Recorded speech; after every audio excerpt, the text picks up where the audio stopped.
18/8/2019 முதல் 17/9/2019 வரை நடக்க இருக்கும் விகாரி வருடம் ஆவணி மாதத்திற்கான ராசி பலன்கள். இப்பொழுது நாம் பார்க்க இருக்கும் ராசி மேஷ ராசி. காலபுருஷ தத்துவத்தின் முதல் ராசி. மேஷ ராசிக்குரிய ராசிநாதன் செவ்வாய். இதுவரை 4ஆம் இடத்திலே கடகத்திலே நீசம் விட்டிருந்த ராசிநாதனாகிய செவ்வாய் இந்த மாதம் 5ஆம் இடத்திற்கு சிம்மத்திற்கு வந்து நீசம் நீங்க பெறுகிறார். ராசிநாதன் நீசம் நீங்குவது மிகவும் நல்லது. எந்த வகையில் என்றால் முதலில் இதுவரை இருந்த உடல்நல கோளாறுகள் எல்லாம் நீங்கும். ராசிநாதன் நீசம் நீங்கியதால் உடல்நல கோளாறுகள் எல்லாம் நீங்கி உடல் நலம் சிறக்கும், மனநிலமும் சிறக்கும். அடுத்ததாக அதே ராசிநாதனாகிய செவ்வாய் 8ஆம் வீட்டுக்குரியவர் என்ற வகையில் 5இல் இருப்பது வெளியூரில் சென்று வேலை செய்பவர்களுக்கும் வெளி மாநிலம் வெளி நாடுகளில் சென்று வேலை செய்பவர்களுக்கும் சாதகமான சூழ்நிலையை கொடுக்கும். இருந்தால் கூட மனைவி மற்றும் குழந்தைகள் நலனில் சற்று அக்கறை அவசியம். அடுத்ததாக 2/7 சுக்கிர பகவான். அவர் மாதத்தில் பெரும்பான்மையான நாட்கள், அதாவது முக்கால்வாசி, இந்த மாசத்தோட முக்கால்வாசி நாள் 5ஆம் இடத்தில் இருப்பார். 2 ராசி மேஷராசிக்கு 2 என்ற வகையில் சுக்கிரன் 5இல் இருப்பது தனலாபத்தையும் பிரபுக்களின் ஆதரவையும் கொடுக்கும். குழந்தைகளால் லாபம் கிடைக்கும். அதே சுக்கிர பகவான் 7 என்ற வகையில் 5இல் இருப்பது மிகவும் நல்லது. கால்நடைகளால் லாபம் கிடைக்கும். பசு பால் பாக்கியம் பெருகும். பதவி உயர்வு கிடைக்கும். இந்த காலகட்டத்தில் மனைவி குழந்தைகள் நலமடைவார்கள். அடுத்ததாக இன்னொரு மாத கோளான புதன். அவர் பாதி நாட்கள் நாளிலும் பிறகு 5இலும் வருவார். மாதத்தின் முதல் பாதி நாட்கள் 4ஆம் இடத்தில் இருப்பால், அடுத்த பாதி நாட்கள் 5ஆம் இடத்திற்கு வருவார். புதனை பொறுத்தவரை அவர் 3 என்ற வகையில் நாளில் இருப்பது சகோதர உறவில் விருதியை ஏற்படுத்தும். குடும்பத்தில் சுகம் பெருகும். 3 5இல் இருப்பது என்ற வகையில் புத்திர லாபத்தை கொடுப்பார். சகோதரர்களால் உறவினர்களால் லாபம் கிடைக்கும். கோச்சாரப்படி பொதுவாக 5இல் சூரியன் வருவது அவ்வளவு நல்ல பலன்களை தராது. கோச்சாரப்படி 5ஆம் இடத்தில் ராசியிலிருந்து 5ஆம் இடத்தில் சூரியன் இருப்பது அவ்வளவு நல்ல பலன்களை தருவாது.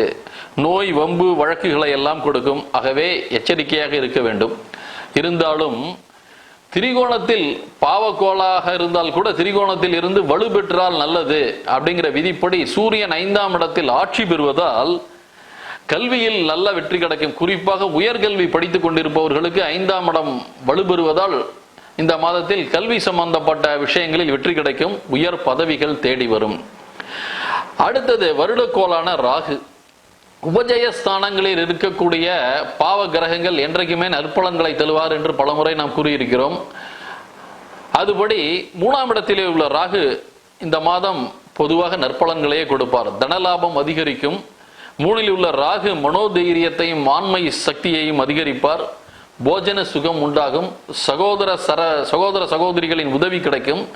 சத்துருக்கள் அவர்களுடைய தனம், அதாவது சத்துருக்கள் என்ற எதிரிகளின் தனமும் இவரை வந்து சேரும். பாலும் தேனும் பாகும் உண்ணும் பாக்கியம் கிடைக்கும். அடுத்ததாக இன்னொரு வருடக்கோளான சனி. சனி பகவான் 9இல் இருக்கிறார். தமிழ் ஜோதிட நூல்களை பொறுத்தவரை 9இல் இருக்கக்கூடிய சனி பகவானுக்கு நல்ல பலன்களையே கூறுகின்றன. தமிழ் நூல்களின்படி 9இல் உள்ள சனி பகவான் உயர் பதவிகளை கொடுத்து போஜன சுகத்தை அளிப்பார் என்று கூறுகின்றன. அதே சமயத்தில் வடமொழி நூல்கள் 9இல் உள்ள சனி தீய பலன்களை செய்வார் என்று கூறுகின்றன.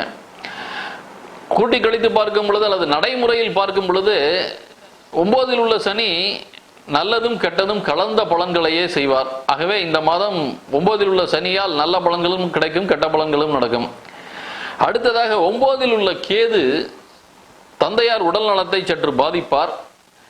மேலும் 9இல் உள்ள கேது சூதாட்டங்களில் ஈடுபட வைத்து பணத்தை இழக்க வைப்பார்.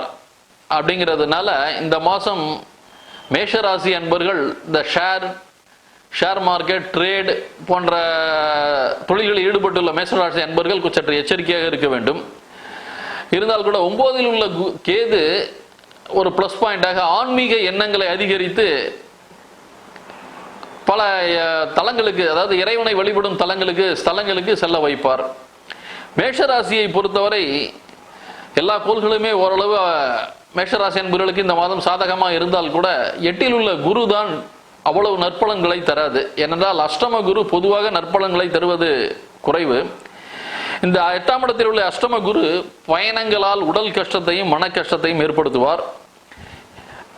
இருந்தால் கூட 8ல் உள்ள குரு ராசிக்கு 12ஆம் இடம், 2ஆம் இடம் மற்றும் 4ஆம் இடம் ஆகிய 3 இடங்களை பார்ப்பதனால் எதிர்பாராத தனலாபம் வரும், அயன சயன சுகங்கள் கிடைக்கும்.